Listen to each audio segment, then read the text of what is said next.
Asia Pacific Report on Sabahul Muslim. 21 minutes past the hour of 6, the Asia Pacific Report. Asia is feeling the impacts of climate change more than anywhere else, from deadly floods and powerful storms to record breaking heat waves. Millions of people are being affected. Melting glaciers and rising seas are adding to those challenges. So, today we'll talk about what these changes mean for everyday lives and how communities are coping. To take us through the discussion, we joined live from Bangkok by Ian Salvana, a program associate with the Business and Human Rights Program at Forum Asia, a regional network of 86 organizations across 23 Asian countries. Ian focuses on corporate accountability, inclusive development, and environmental justice in the region. Ian Salvana, good morning. Welcome to Radio Islam International. Thank you so much for your time. Good morning. Thank you for having me. Well, across Asia, record heat waves, floods, and pollution is becoming everyday realities. What do these overlapping crises reveal about how prepared the region really is to protect its people? Thank you for that question. Climate change is not just an environmental or humanitarian crisis. We believe at its core, it is a human-made crisis. It's the byproduct of how our economies are built, how our resources are extracted, and of course, how we value profit over people and the environment. And of course, the consequences of climate change, it signals a deeper systems failure. At Forum Asia, we see climate change as a human rights issue, and civil society groups and environmental human rights defenders across the region, we try to sound the alarm on the impacts of climate change. And those who do this, they're often silenced, harassed, or criminalized. And civic space, to discuss solutions is shrinking, just as when it is needed to be expanding at this point. And adding to this, I'd like to note as well that Asia is the world's most disaster-prone region in the world, and as a result of this, people's most basic rights are also under threat, including, of course, their right to a clean, healthy, and sustainable environment, to an adequate standard of living, to housing, and to participate in decisions in their future. And we see this as something that's testing the ability of Asian governments to protect the most vulnerable, especially communities already facing poverty, displacement, discrimination, exclusion, etc., etc. And these overlapping crises tell us something about the region's readiness. Real readiness isn't just about disaster response. At its core, it's about justice and responsibility. It depends on the willingness of those in power, including governments, corporations, and other decision makers, to prioritize environmental rights and climate justice principles over profit in politics. Now, it also means holding companies or corporations and authorities accountable for the impacts of their actions. It also means protecting the people who defend land, water, and rights, and not punishing them.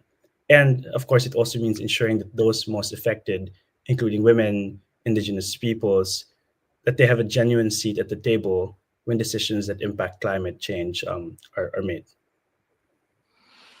Now, Ian, unfortunately, the vulnerable communities are often the ones that are made to suffer the most from climate change. And then at the same time, they're the very same ones that have the least say when it comes to policy decisions.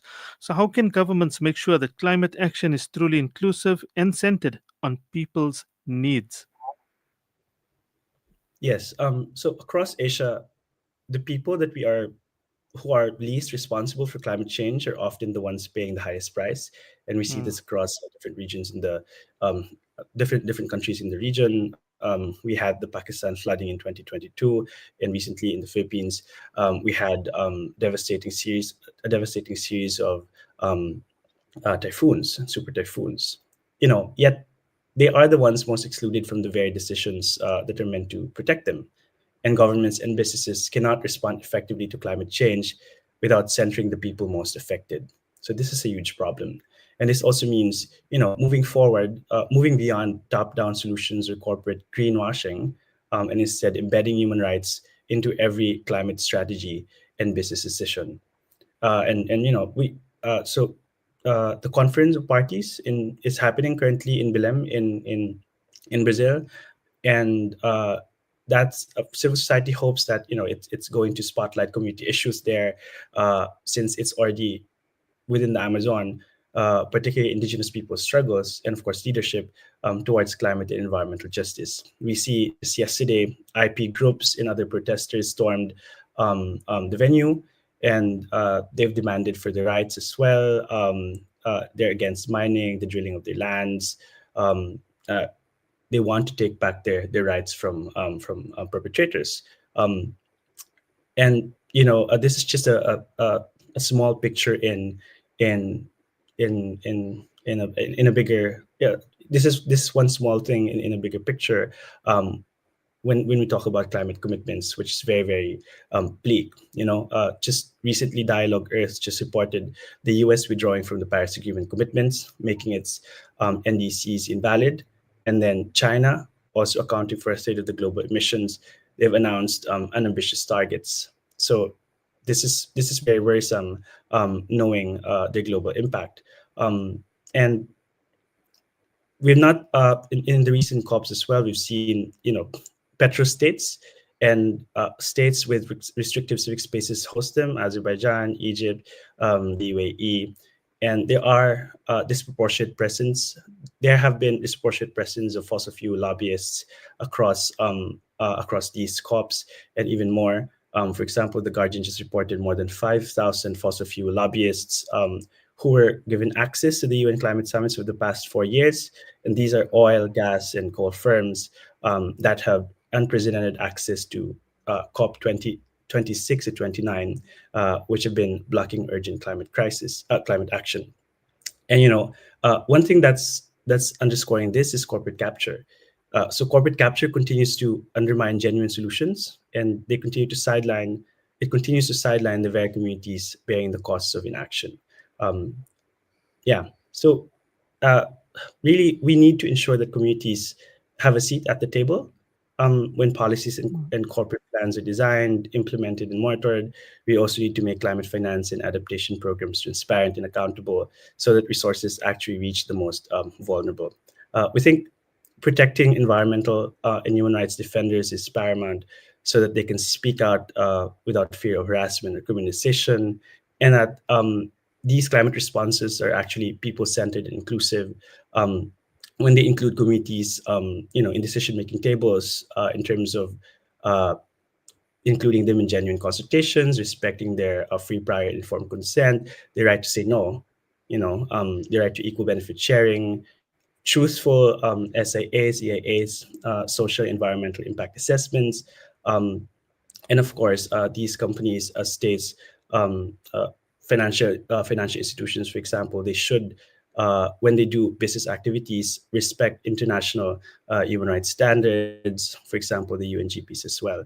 So so that the government and businesses can also ensure that the climate responses are people centered, inclusive.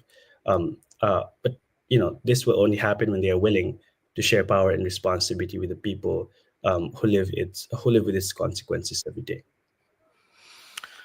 Now, final question, Ian. As Asian countries chase economic growth, how do we find the right balance, ensuring that development then goes hand in hand with protecting people's health, their livelihoods, and the environment at large?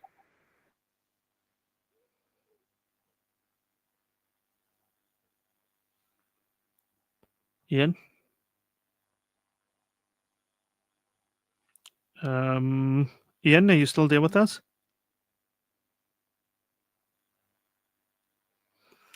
Okay, unfortunately, we seem to have